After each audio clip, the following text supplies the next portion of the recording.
মণিপুর কি আবারও অশান্ত? কারণ এবার চাঞ্চল্যকর খবর উঠে আসছে মণিপুর থেকে, যেখানে অসম রাইফেলসের কনভয়ে ভয়াবহ হামলা চালানো হয়। উখরুল জেলায় শহীদ হয়েছেন এই ঘটনায় দুজন জওয়ান। অজ্ঞাত পরিচয়ের বন্দুকবাজ এই ঘটনাটি সংগঠিত করেছে। তাদের সন্ধানে ইতিমধ্যেই তল্লাশি শুরু হয়ে গেছে। যে খবর পাওয়া যাচ্ছে এই মুহূর্তে মণিপুর থেকে যথেষ্ট চাঞ্চল্যকর। অসম রাইফেলসের কনভয়ে জঙ্গি হামলা হয়েছে, আর জঙ্গি হামলায় দুজন জওয়ান শহীদ হয়েছেন, বেশ কয়েকজন গুরুতর আহত হয়েছেন। সে বিষয়ে বিস্তারিত জানবো। টেলিফোন লাইনে যুক্ত হয়ে গেছে প্রতিনিধি সৌম মুখোপাধ্যায়। সৌম, 40 নম্বর অসম রাইফেলসের সাংসাক ব্যাটালিয়ন গামী একটি কনভয় যেখানে এই হামলাটি হয়, এখনো পর্যন্ত কি জানতে পারছো? বর্তমান পরিস্থিতি কেমন রয়েছে? জানা যাচ্ছে যে অসম রাইফেলসের 40 জন জওয়ানকে নিয়ে কয়েকটি কনভয় রওনা হয়েছিল উখরুল জেলার সাংসাকের নুংসাং কং গ্রামের কাছ দিয়ে। তারা যখন যাচ্ছিল, আচমকা তাদের কনভয় লক্ষ্য করে গুলি বৃষ্টি শুরু করে একদল অজ্ঞাত পরিচয়ের বন্দুকবাজ। পাল্টা বাহিনীর জওয়ানরাও তারাও জবাব দেয়। প্রায় 1 ঘন্টা ধরে দুপক্ষের মধ্যে লড়াই চলে এবং তারপরেই গুরুতর জখম হন অসম রাইফেলসের আধিকারিক বলবন্ত সিং এবং রাইফেলম্যান সিএম সিং। পরে তাদের হাসপাতালে নিয়ে যাওয়া হয় এবং সেখানেই চিকিৎসা চলাকালীন তাদের মৃত্যু হয়েছে।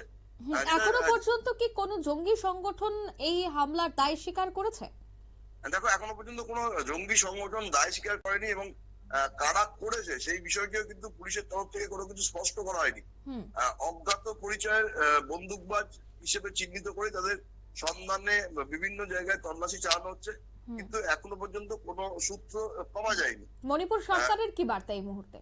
মণিপুর সরকার ইতিমধ্যেই এই ঘটনা তীব্র নিন্দা করেছেন এবং কারা এই হামলার পেছনে আছে সেটা নিয়ে তল্লাশি করেছেন।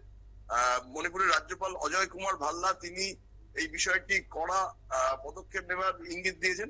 তবে এখনো পর্যন্ত কিন্তু এই বিষয়ে কারা যুক্ত আছে হামলার সাথে, পাশাপাশি কজন ছিল সেই বিষয়ে কোনো স্পষ্ট কিন্তু সূত্র কিন্তু এখনো পর্যন্ত মণিপুরের প্রশাসন পায়নি। কিন্তু নতুন করে এই ধরনের ঘটনা ঘটায় কিন্তু একটা তীব্র আতঙ্ক তৈরি হয়েছে এবং শোরগোল পড়ে গেছে। কারণ বারবারই মণিপুর অগ্নিগর্ভ হয়ে উঠেছে।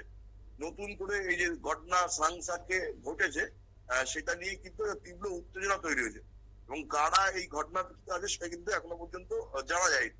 অঙ্কিতা, একদমই ধন্যবাদ। অর্থাৎ কারা এই ঘটনার সাথে যুক্ত তা এখনো পর্যন্ত জানা যায়নি, তবে সরকারিভাবে এই বিষয়টা কড়াভাবে দেখা হচ্ছে। আবারও উত্তর পূর্বকে অশান্ত করার কি চেষ্টা, আবারও কি মণিপুরকে অশান্ত করার চেষ্টা? তবে এই পুরো ঘটনা তীব্র নিন্দা জানিয়েছে মণিপুরের মুখ্যমন্ত্রী ওয়াই খেমচাঁদ সিং এবং স্বরাষ্ট্রমন্ত্রী গোবিন্দ দাস কন্থুইজেম। তবে মুখ্যমন্ত্রী স্পষ্ট জানিয়েছেন যে সরকার এই ধরনের হিংসা কোনোভাবে বরদাস্ত করবে না এবং দোষীদের দ্রুত গ্রেফতার করে আইনের আওতায় এনে কঠোর শাস্তির প্রদান করা হবে। নিয়ে নিচ্ছি ছোট্ট একটি বিজ্ঞাপন বিরতির সঙ্গে থাকুন।